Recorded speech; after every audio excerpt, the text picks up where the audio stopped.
খাচ্ছো আমি বুঝতে পারছি না বলছো। হাই, সবাই কেমন আছো?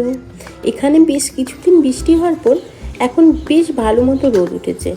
সকাল সকাল ঘুম থেকে উঠে দেন ব্রেকফাস্ট কমপ্লিট করে ভাবলাম আগে গাছগুলোতে একটু রোদ দিই, কারণ বাড়িতে ইনডোর প্ল্যান্ট যেগুলো আছে না, সেগুলো মাঝে মাঝে রোদ না দিলে না গাছগুলোর কোনো গ্রোথও হয় না, আর পাতাগুলো ইয়েলো হয়ে যায় আস্তে আস্তে। তাই মাঝে মাঝে রোদ্দুরে দিয়ে দিই।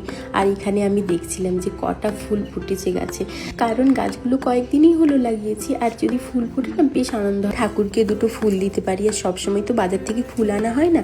আর দেখছিলাম এই গাছের গোড়ায় কুমড়োর বীজ ফেলে দিয়েছিলাম, কি সুন্দর কুমড়ো গাছ বেরিয়েছে, বেশ বড়ও হচ্ছে আস্তে আস্তে, আর একটু বড় হলে খাওয়া যাবে। এই ব্যালকনিটা একটু একটু গাছ আনতে আনতে পুরো ভর্তি গাছ হয়ে গেছে। ব্যালকনিটা আমার বেশ পছন্দের। সকালবেলা এখানে এসে দাঁড়ালে এত সুন্দর হাওয়া আর পাখির কিচিমিচির আওয়াজ, কি শান্ত পরিবেশ। তারপরে আমি কিচেনে চলে এলাম।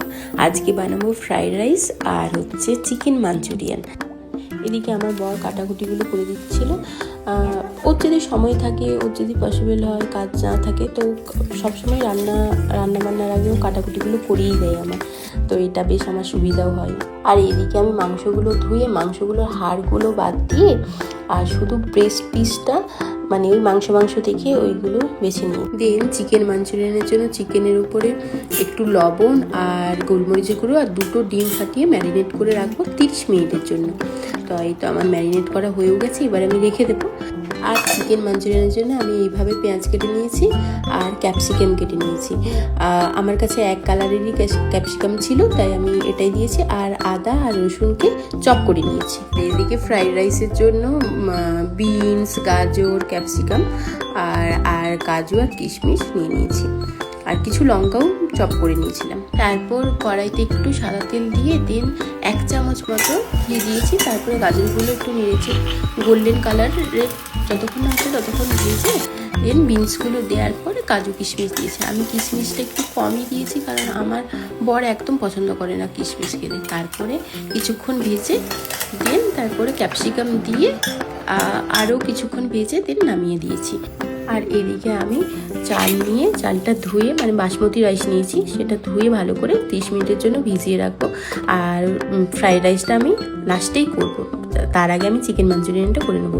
এদিকে যে চিকেনটা ম্যারিনেট করে রেখেছিলাম তার উপরে কর্নফ্লাওয়ার দিয়েছি 2 চামচ মতো, দিয়ে সেটা মাখিয়ে দেন তারপরে আমি ওটা তেলের মধ্যে ভেজে নিয়েছি। দেন চিকেন মাঞ্চুরিয়ানের জন্য কড়াইতে তেল নিয়ে আদা রসুন চপ করাটা দিয়ে দেবো, একটু ভাজবো যতক্ষণ না গন্ধটা যায়। ওর আমি বাটিতে একটু কাশ্মীরি লঙ্কা গুঁড়ো জলে গুলে দিয়েছি।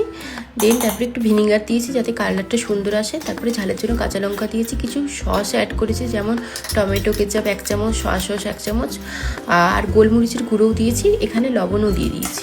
দেন সব কিছু মিক্স করে একসাথে তারপরে একটু চিনি দিয়েছি। চিনি দেওয়ার পর আমি আগে থেকে চিকেন স্টক বানিয়ে রেখেছিলাম, তো ওই জল দিচ্ছি না, ওটা চিকেন স্টকটাই আমি একটু একটু করে অ্যাড করছি। তারপর আমি 1.5 চামচ মতো কর্নফ্লাওয়ার গুলে দেন অ্যাড করে দিয়েছি, আর চিকেন স্টক যতটা ছিল সবটাই অ্যাড করে দিয়েছি। অ্যাড করার পর 1-1.5 মিনিট আমি ফুটিয়ে নামিয়ে নিয়েছি। এখন বানাবো আমি ফ্রাইড রাইসটা। তো যে চালটা ভিজিয়ে রেখেছিলাম সেই চালটা সেদ্ধ হতে দেবো 90%, যতক্ষণ না হয় ততক্ষণ ওয়েট করবো।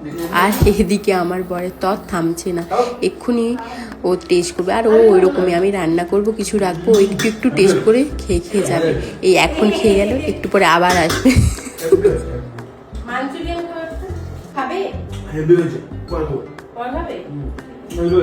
আচ্ছা, ভাতটা সেদ্ধ হয়ে গেছে, আমি নামিয়েও নিয়েছি। দেন আমি কড়াইতে ঘি দিয়ে, বললাম না ও আবার খেতে এসে, ও একবার করে 1 বাইট করে নিচ্ছে আর যাচ্ছে। যাই হোক, কড়াইতে আমি 3টে এলাচ, 3টে দারচিনি, 3টে লবঙ্গ দিয়ে নেড়ে যতক্ষণ না ফ্লেভারটা বেরোচ্ছে ততক্ষণ নেড়ে দেন তারপরে রাইসটা দিয়ে একটু লবণ, একটু গোলমরিচ গুঁড়ো আর একটু ঘি আর কাঁচা লঙ্কা অনেকগুলো দিয়েছি, কারণ আমার বর আবার মিষ্টি ফ্রাইড রাইস পছন্দ করে না। তো নেড়েছিলেন দিয়ে নামিয়ে দিয়েছি। বাট অনেকটা দেরি হয়ে গেছে, প্রায় 12:30 বেজে গিয়েছে। তো আমি কিচেন থেকে বেরিয়ে দেন স্নান করতে গেলাম, দেন পুজোটা সারলাম আগে, কারণ 1টার মধ্যে আমরা লাঞ্চ কমপ্লিট করে নিই।